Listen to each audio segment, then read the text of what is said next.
And now, the survival show that once survived watching the nightly news.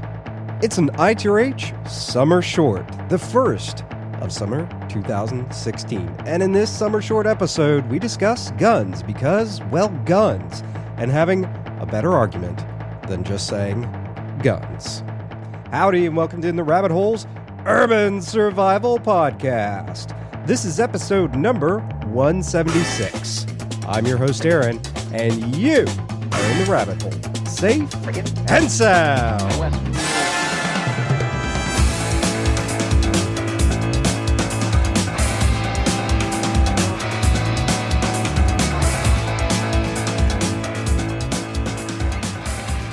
I hope all you roving horde ITH listeners out there are having a lovely summer, minus the things going on in the world, of course. And that you are staying safe and sound and finding some pleasure and enjoyment in whatever it is you do when it is hot outside. And recent events really brings up what we're going to talk about today. Recently, I got into a gun debate with a woman I've known for 26 years. She's pro-gun rights, but a bit of a FUD, which in the gun community is a bit of a disparaging name. For someone who is okay with guns they have, but maybe not the kinds of guns you have. For those who don't know, FUD is short for Elmer J. Fudd of Bugs Bunny fame, the hunter.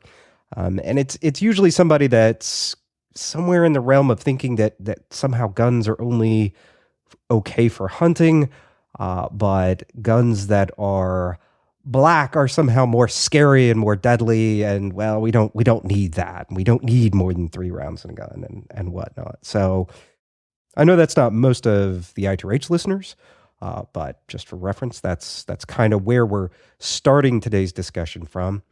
And although she and I don't fully agree, we have some ground to work with. So I was willing to put in the effort and try to sway her to come further down the rabbit hole. And I'll share with you my final note to her on the topic at the end of this episode, as you may find some of the talking points useful in your own conversations. And you can also definitely see where I went wrong with some of the things I said with her and perhaps some of the ways I set up that debate with her. And we got into a debate in one of the worst possible venues, which is Facebook, and really anywhere on social media is a terrible place to have one of these debates, as often the written word does not, there's so much that gets lost when you're not standing in front of another person or sitting in front of another person, and you miss out on the body language, and you miss out on the tonality of a voice, and you miss out on those subtleties that can be things that were maybe just intended to be levity and lighthearted, where in words they come off as very serious and very condescending. And so that meaning gets lost. Unless you're a really gifted writer, those things just don't come across very well. So that's also something to keep in mind here. And it's probably another example of where it was not the best place for this discussion to have gone on. Also because there's other people injecting their thoughts that want to jump into the conversation that should have just stayed the hell out of it. Now, this is a difficult topic because there's a lot of emotions wrapped up in this, on both sides, obviously. For me, it's a deeply personal thing going back many generations for reasons that would make this episode much longer than it needs to be today. So it would be easy to turn this into an hour-long monologue, which I'm not a fan of doing hour-long monologues, and that's also, of course, not the point of a ITH Summer Short. And in keeping with the ITH Summer Short theme, I'm going to keep this as short as possible, but like I said, this is a topic I'm passionate about, so the episode kind of got away from me a bit in length. Enough about that. Let's get into it. First, there are some questions you need to ask yourself before you get into one of these conversations or debates. First, why is this important to you? No matter what your opinion is, why is this important to you? More than just 3 words, more than 5 words. Like, really, why does this matter? The next thing you should ask, Why should others care about it? Whether they agree with you or disagree with you, what does it matter to them? And the next is what you know hearsay? Or worse, assumptions? Are you just regurgitating someone else's talking points? Or have you done the fact-finding for yourself? Have you done your own homework? Have you said, is what I believe to be right correct? One last thing. Statistics get thrown around a lot, and it's very easy, often, to find numbers that add up to, I'm right, and they're wrong. But you have to ask the hard questions of the numbers you're using. Can you poke holes on them? Can they legitimately be argued against if you take emotion out of the numbers you're talking about? So that's what you really have to ask yourself before you bother having a conversation with anyone else. Because if you don't really know the who, what, why, when, and where, and most importantly, why it's important to other people, how can you expect to have an intelligent and productive conversation with other people about these topics? So I've got kind of 7 highlight points that I want to bring up to consider when having these discussions with other people. And the first is, don't bother with those you don't have hope of reaching. It is a huge waste of time.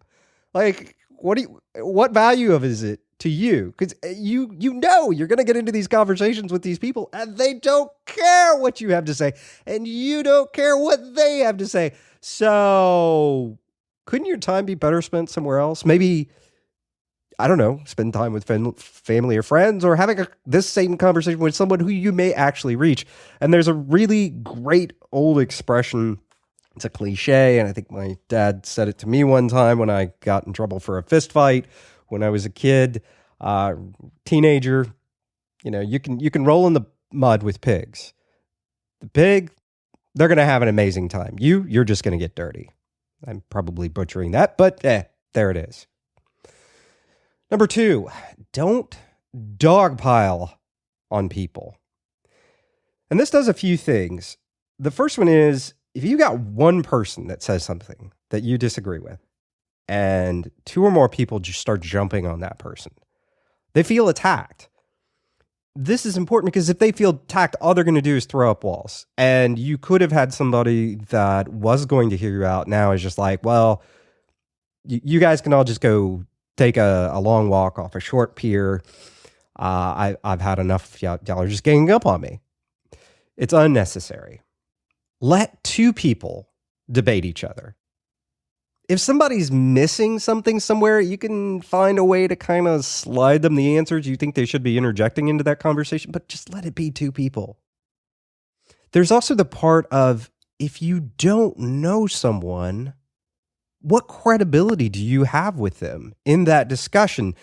You know, and it's always, there's one person in a group that knows the person with the opposing views better than the others. Let that person have a discussion. I had a recent thing, and I'm not beating up on this person, but again, the woman I was having a debate with, she and I have known each other for 26 years. We have a lot of history, just to be funny, going back a very, very long time ago. You could say her husband and I are Eskimo brothers. And I've always had a special place in my heart for this woman. And I think she's a good and wonderful woman. And somebody else decided they wanted to jump in the debate that doesn't know this person at all. And was just kind of throwing out stuff that to them had a lot of meaning, but to her didn't necessarily have a lot of meaning, which is another point we'll come to in a little while. So again, just don't dogpile. Don't dogpile. You're not doing any good there. The next thing is, the third, listen carefully. Listen to what other people have to say. Consider their point of view for a few minutes. There is nothing worse than someone who starts speaking or gives the impression, the same impression, that they just start speaking before you're even done talking. They don't care. It's a very clear and obvious, I don't care what you have to say. What you say is meaningless. You know, even if what you think is nonsense, stop and just listen to it. Break it down for a minute. Why do you disagree with that? Why is what they're saying wrong? And at least give it consideration, and that is, of course, very hard to do in emotionally charged discussions like guns. The fourth, understand that people are speaking from a place of fear and ignorance when it comes to guns, often. So again, listen, be careful with your words and don't add to that fear. Fifth, remove name calling and otherwise ad hominem attacks from the way you approach conversations. I see this all the time. Both sides of the conversation will call each other extremists or gun nuts or gun grabbers or all these other they're not productive. They do nothing for the discussion. It sounds good. It's a fun rallying cry when the NRA says, these gun grabbers. I get it. I totally get it. And name calling is fun to do, but it's not productive.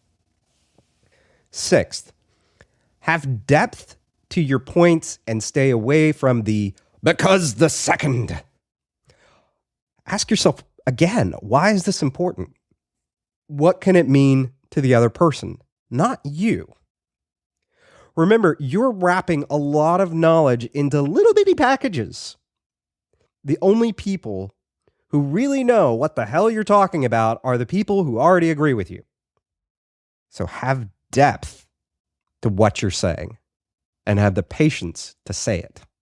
Seventh, don't verbally vomit on people. And as you'll hear in the note that I wrote, the last note that I wrote to my friend on this topic, I sort of verbally vomited on her. And, I spent a few days on it and I really thought about it. And I'm just like, I am going to answer every last possible thing I could come up against and that she could possibly say next. And it was like 2,500 word response. And what the last thing she had said was maybe 100 words. And there is this thing called proportional response. And while she, I guess, in general terms, she farted in my general direction and I returned a nuclear warhead. So don't verbally vomit on people. Now, one final thought before I share with you what I wrote to my friend. The words sensible, reasonable, and common sense rarely have a place in an intelligent conversation. They're weak-minded. Personally, when I hear the word common sense, it makes my frickin' skin crawl, and I almost immediately just stop speaking to that person. It's the equivalent of saying, if you don't agree with me, you're a dumb duty head. Sadly, people on either end and the presumed middle of the debate use them. Please stop, especially with the common sense. Now, I want to take a quick break. Those of you on the ITH Roving Horde email notification list, and those of you following on Facebook know that I promised a sale today. We are having an ITH Summer Sale. There is no coupon code. This sale runs June 23rd to June 30th, so 1 week. I am trying to clear out some of the ITH capital wrapped up in ITH t-shirts. So it's I've gone through and just marked everything 20% off. You don't have to do anything. You just have to add it to your cart and click the little buttons. That's all you got to do. There's no coupon code to remember. There's no nothing. Just add it to your cart and go on with your day and enjoy your shirt when it shows up. Which, hey, I personally pack all these things and I personally fold all the t-shirts. My wife loves to laugh at me while I do it. So why am I doing this? Well, for one, it's summertime and it's just fun to have sales during summer because, it's hot. And the other thing is, like I said, I'm trying to free up some of this capital because I have some projects going on here in the new studio and I would like to pursue some of those projects. One of them is a reloading workbench that I am working on to do some fun in the rabbit hole reloading projects and videos and stuff like that here in the next year. So hey, sales going on again, June 23rd to June 30th. Just go to the website intherabbithole.com/shop, or you can just use the button that's there on the homepage that says shop And you'll go right to it. Again, no coupon code. All you got to do is put it in your cart, check out. Ooh, I almost forgot. There were the Roving Horde limited edition embroidered red hats, ball caps that we did. Most of y'all don't even know we did that. If you're not on the list, you didn't find out about it. If you're not in the Armada, you probably didn't find out about it. But yeah, we did this really cool limited edition embroidered hat. We're not going to make them in that color probably ever again. I wanted to do a fun one-time run of these things. So in the process of doing that, we did it all pre-order, but I over-ordered a little bit of each size just in case somebody ordered the wrong size and needed to do an exchange. So there are 6 of these hats left. They are also on sale. Check them out. I think you guys are really going to dig them. And again, probably never doing this color ever again. And when these hats go, it's going to be a long time before I do hats again. With that, my note to my dear friend. So let's take it by the numbers here. But first, let's readdress the things that seem to have not come across. Extremist is an ad hominem attack and promotes nothing but poor communication and, more importantly, a weak argument. So let's lay off the name calling. But what are extremes in this discussion? That's a good question. On one side is the repeal of the second by the introduction of a 28th Amendment. Thus, total gun confiscation. Zip, zilch, nada, kaputs, no soup for you. On the other end of the extreme is a complete embrace of zero gun laws or regulation. If we took shall not infringe all of the way, that would mean you get to have whatever your heart desires and your wallet can muster. Rocket launchers, armed tanks, armed fighter jets, fully automatic M4s, the modern M16, etc. A semi-automatic rifle falls somewhere around the middle or just below in this spectrum. And that's what an AR-15 and other modern sporting rifles are. Some argue the founders couldn't have foreseen modern weapons and didn't mean for citizens to have such things. Look up the Pluck gun, Puckle, invented 58 plus years before the Constitution. There are also cannons, yes, cannons, in private ownership pressed into service during the War of 1812. So private citizens not only owned the largest small arms of military service, the musket and smoothbore musket, they also held the most powerful weapons available at the time. As an aside, the Constitution no more contains the word musket or hunting as it does hand-cranked press. You didn't bring up muskets, but you did bring up hunting. And you mentioned hunting after already bringing up you'd use your guns for defense. So I'm not sure how the hunting thing got into your side of the discussion, but we'll get to that in more depth later. This line of thought that the founders couldn't foresee such arms also assumes that the founders were raging idiots who couldn't possibly predict advancements of any kind. I would imagine Franklin, and a few others, taking great offense to this line of thinking. Franklin may have even told them to fly a kite in a storm. Yes, I know the kite in a lightning storm thing is a myth. History buffs, lighten up. Just to get this out of the way before we got there. Back to the use of assault rifle. This is an important distinction. Not only is it being incorrectly applied intentionally, it's intended to paint a picture in public opinion, which is what it has done for you and many others. We call this marketing in a negative sense, and this is very important here. In simple terms, an assault rifle shoots many rounds when the trigger is pressed. An AR-15 fires one round and only one round when the trigger is pressed. Nomenclature does matter. I'll break this down another way for you. An AR-15 is as close to being an assault rifle as a pre-op transgender person is to a woman in the conventional biological sense. They have on a dress, makeup, and maybe even a fabulous pair of heels. But If we strip them naked and strip you naked, then stand the two of you side by side, well, we see there are no lady bits on them. You have lady bits. Our friend, the pre-op transgender individual, has manly bits. I'm not just using this analogy because it made me laugh. It is also the most accurate way I can convey the differences because what you see is cosmetic and surface deep. The inner workings and parts are not the same. The differences are huge.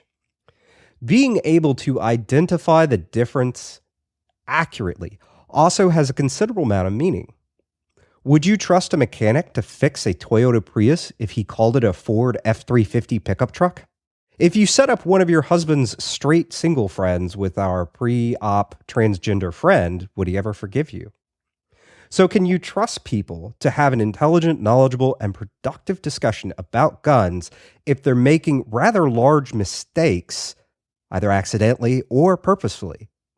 More importantly, can you trust people to take away fundamental, constitutionally protected rights who don't know what they're talking about or are purposely misleading you?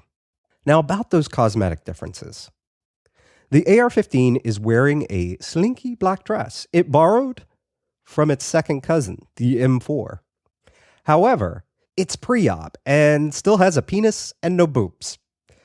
Before coming out of the closet, it wore a nice wooden suit. Yep, it was a hunting rifle. You say, wait a minute.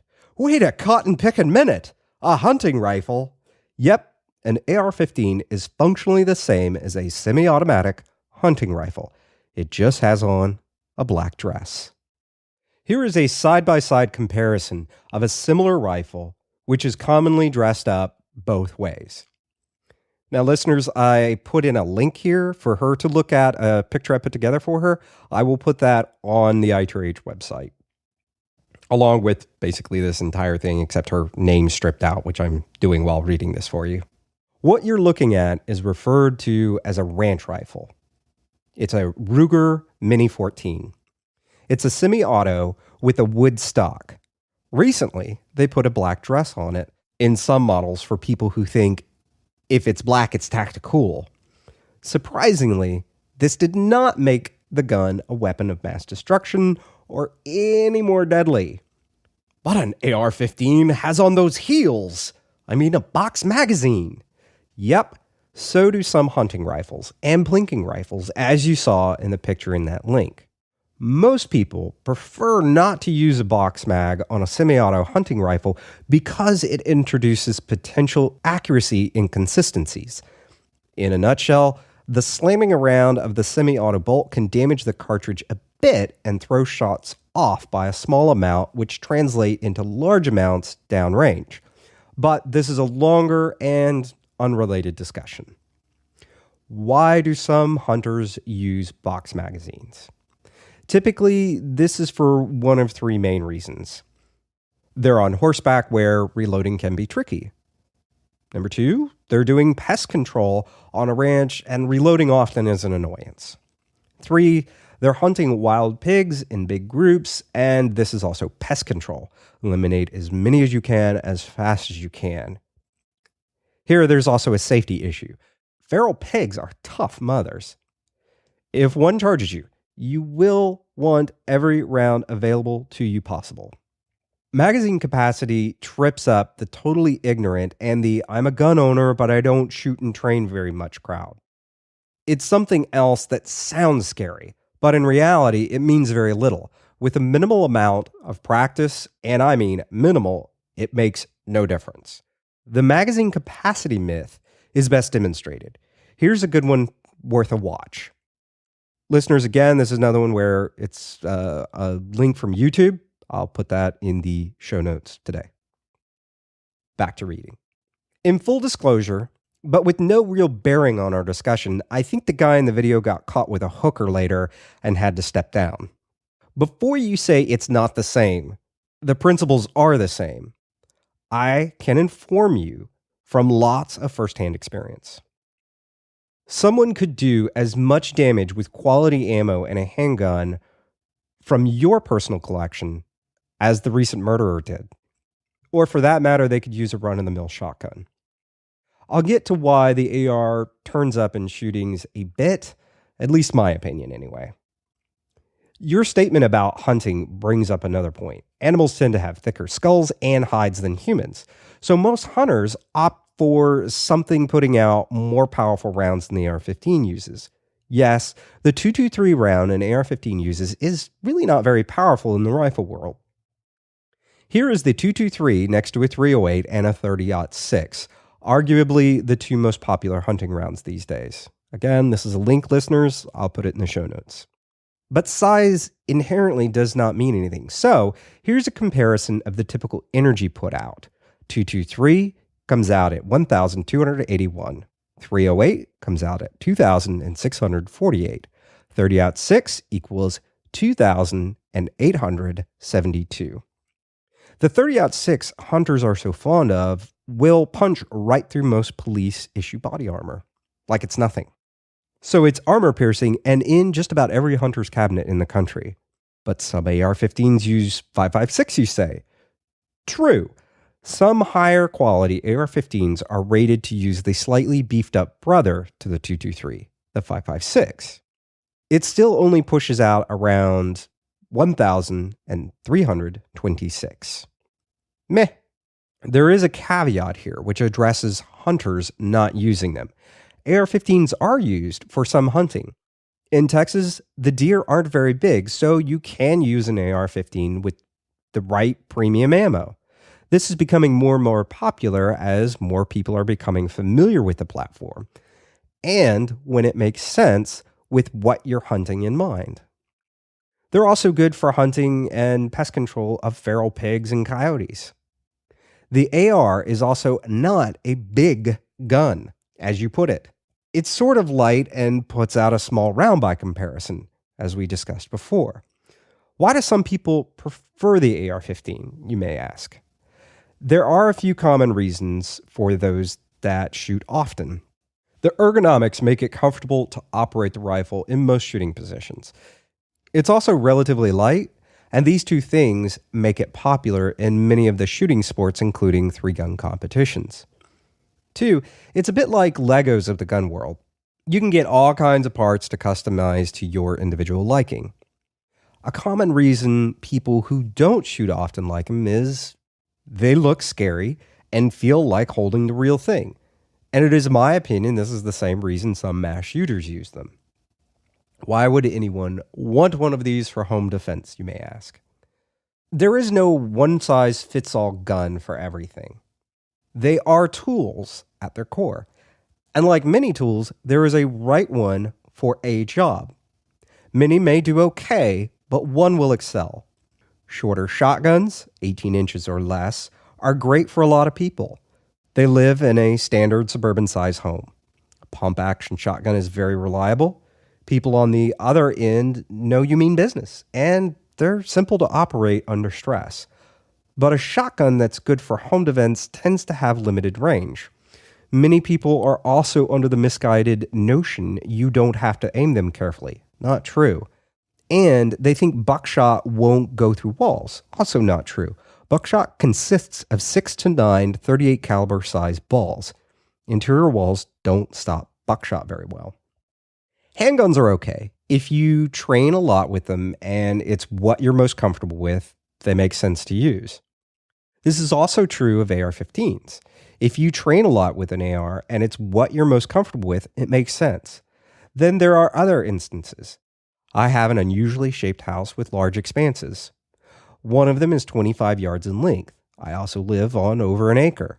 A handgun or shotgun could do, but an AR platform would be a better choice given my background and the configuration of my house. And I use something other than the standard .223 5.56 AR, but that's getting into the weeds. Using a handgun or shotgun in this scenario introduces a higher probability of me doing more damage to property and potentially not putting a shot where it was intended to go. A very bad thing. But can't we make these harder to obtain, you ask? Repeatedly, in fact. My question is this. What do you think that's going to accomplish? Again, in the 1990s, we banned them and banned magazine capacities over 10 rounds. We discussed this earlier. It did nothing. Then there's the whole constitutionally protected rights thing. Shall we make voting higher with IDs and other hoops? Voting in many ways is a force on others. What rights get the harder or softer treatment, and who gets to decide? What stricter guidelines would you impose? Shall we do away with the Fifth and Sixth Amendment to restrict ownership on suspicion, with no due process or ability to face your accuser? Will these erosions of rights make us safer? Did the government's spying stop any of these mass casualty events? No. They've said it has resulted in no positive gains. Still, your rights and liberty be damned. The government keeps peeking into everyone's naughty texts, and they only admit to the extent when they're caught. There are also 4 recent events we can review. The first is the terror attack in France known as the Charlie Hebdo attack. The terrorists used pistols and true assault weapons, fully automatic AKs. But it didn't stop there.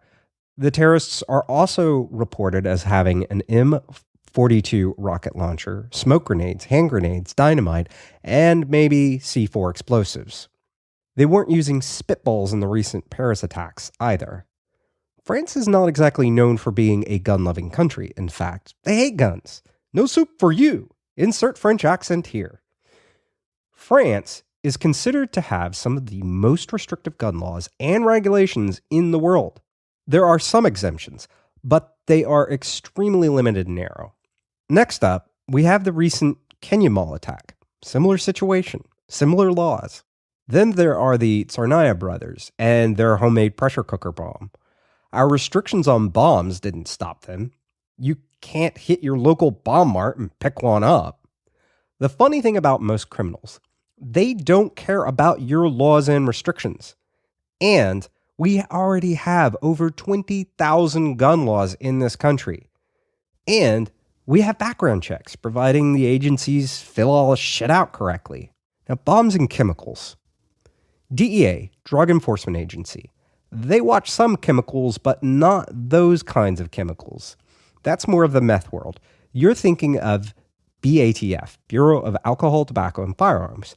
The BATF is alerted about certain chemical purchases, as you brought up. They're also alerted when someone buys several guns at once, from what I understand. However, there is a laundry list of chemicals one could use to make a bomb not being watched or watched carefully. Someone could use these chemicals to make a small bomb as an ignition source. They could then place that bomb on a liquid propane truck and drive it into traffic. What happens if they set that off in rush hour traffic on a busy highway? What happens if they set that off in rush hour traffic on a busy highway in a spur with lots of interchanges? There's a way around just about everything you ban or make harder. Evil is like water. It will keep pressing and find a way. You can take away stuff, but you can't solve the problem if you don't address evil. And evil resides in people, not things. We're focusing on the wrong thing here. Ladies and squirrels, boys and girls, remember, there's a sale going on at Penny's. The ITH shop. You can hit the site in therabbithole.com/shop to take advantage of this 20% off sale and help us get rid of some of this stuff and, help build the ITH reloading bench around here so we can get into some shenanigans and things and stuff, and we'd sure appreciate your help there. And of course, as always, show notes can be found at intherabbithole.com/E176 from the Lone Star State. Until next time, stay safe and sound.